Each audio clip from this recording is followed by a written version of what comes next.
I chose to do my speech on the artist Kevin Carter. I chose this artist because of a photo that we talked about and saw in the book during this class. This is a picture that has stuck with me since the day I saw it. The picture that I want to focus on is his famous black and white photograph titled Vulture and Child in Sudan. First, I want to talk about the artist Kevin Carter.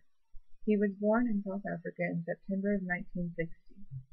After high school, he went into the army and he went into the Air Force to avoid being in the infantry. Carter went AWOL in 1980 and he tried to start over as a DJ on the radio. He was unsuccessful, so he decided to become a photographer. He started out as a sports photographer, but soon decided to photograph how brutal the apartheid was. During this time, he took his most famous photo,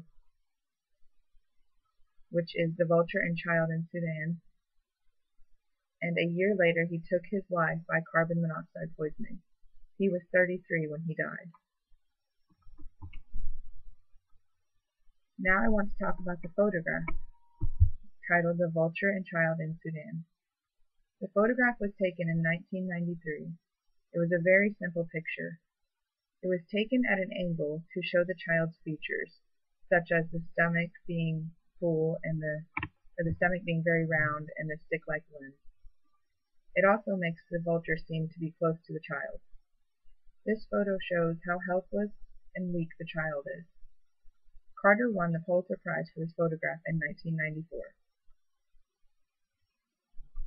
This topic relates to what we were talking about in the book because you are able to look at the subject matter in artistic form.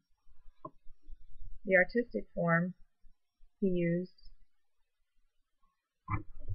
such examples would be spacing, such as the angle used that changes the spacing between the vulture and the child, the coloring he used, which is black and white, so it looks very bleak, and then the shapes to show how well the vulture is fed and how lacking the child is.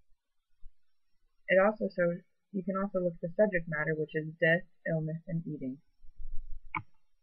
To conclude, I chose this artist and photograph because of the impact the photograph had on me the first time I saw it. The photo is very simple with natural lighting, but the content and subject matter make me want to do something to care for the child. It is a very powerful but understated photograph.